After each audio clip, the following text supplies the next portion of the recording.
Bonjour les enfants, c'est Madame Bini. Aujourd'hui, nous allons voir la deuxième partie de la leçon. Today we are doing the second part of your weekly lesson. Understand and use the vocabulary of ozo.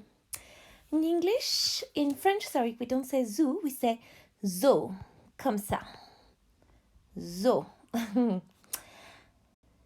Okay, so you have the PowerPoint on the grid on Firefly, and before you do this with me, you should be looking at the PowerPoint and you should try to guess what each of these expressions in French means in English.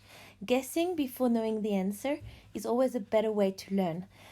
So if you haven't yet looked at the PowerPoint, just go now and then come back to the video, come back to me, so we can look at the correction together. Okay, so I'm guessing you have been onto the PowerPoint, you've tried to guess, and this is what it means. So please repeat after me for the pronunciation. Regardez, look, regardez, silent Z.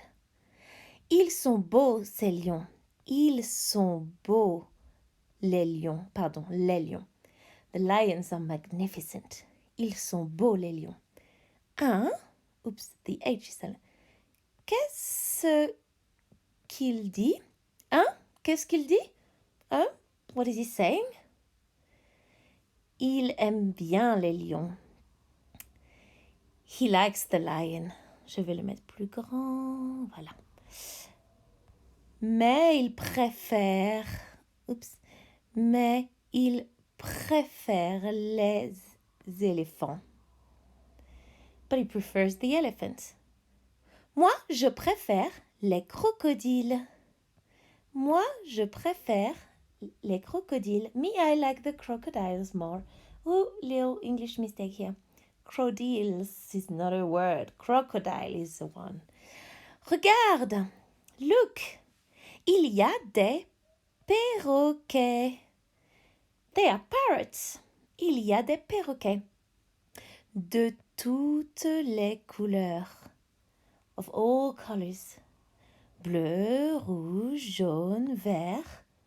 Blue, red, yellow, green. Il prend son bain. He takes his bath. Bonjour, monsieur. Hello, sir. C'est combien le serpent en peluche? How much is the snake teddy bear plush? 15 euros et 80 centimes. 15 euros and 80 cents. Merci. Thank you. Au revoir. Goodbye. Les singes en peluche ressemblent à Léo. The teddy bear monkeys look like Leo. Voilà for la prononciation. Feel free to rewind the video and go back to each expression to repeat them.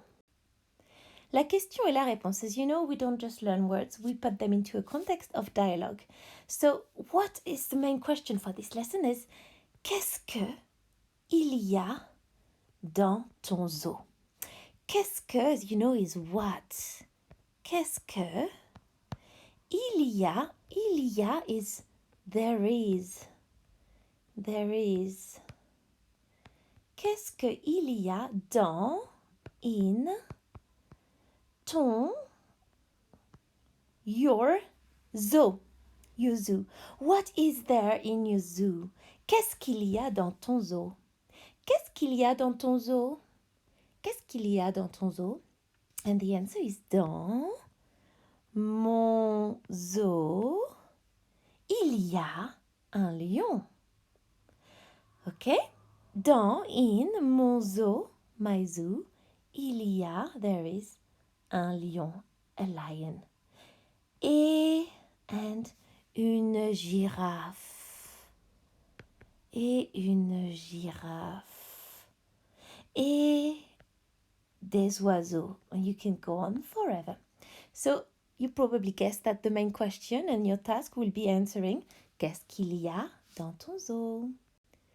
And for Because here is important to know that in French, les déterminants, articles, are what help us to know if a word is feminine or masculine. Okay? Because if you have le or un in front of a word, then you know for sure that this word is masculine. Exemple, le cheval. If in front of a word you have a la or a une, then it's for sure a feminine word, la lionne, the lioness. When it's plural, we're facing a little issue because les and des is for plurals, but it doesn't tell us if it's masculine or feminine. So how do we find out then? Well, we have to ask a French person or look it up in a dictionary. And then in the dictionary, it says NF if it's feminine or NM if it's masculine. Voila. That was a little lesson there for you on how to recognize feminine and masculine words in French. Because as you know, everything in French is a masculine or a feminine. A table, a chair, a window, a mouse, a cat, everything has a gender. Okay, this to happen. As part of this week's lesson, you'll have to complete this worksheet, which is going to be underneath the PowerPoint in Firefly. So good luck with this. I think here is just to practice your feminine and masculine words, okay? You have to put the correct article in front of each. Maybe some of them will be guessing, and that's fine because when Monsieur Tarichari corrects your work, then that's when you learn really, oh, that was feminine, oh, that was masculine, okay? And here you're going to practice your handwriting and write down all these words underneath here. Voila! This is the end of this lesson, and I hope you enjoyed it. Good luck with your work. Monsieur Taricharo is very excited and looking forward to see your work. Au revoir. You're going to have to make one. So, this is your goal. This is your mission. Make a drawing of your zoo park. Be able to tell the name of at least 6 different exotic animals. Exemple, la girafe, la tortue, le chameau, which is a camel, le perroquet, le crocodile, le tigre. If you want to play around with the animals, you can always go to the website linguoscope.com. It's on this website you have a topic dedicated to animals. To log in, it's LCIS and the password is not Louis, LCIS, and the password is LCEIS. Is great because it is. Okay, so I have a doubt about the login details, so let me just double check. Okay, I think it's what it is, but let me double check. Okay, so if you draw and label your zoo, you can even label the different buildings in the zoo. So you could have a boulangerie here, maybe, a restaurant over there, les toilettes somewhere there. So you can label everything you want, even the trees, les arbres. Show off your French. Show us how many French words you know. You can label the water, l'eau, okay? Okay, let's go back just a few slides.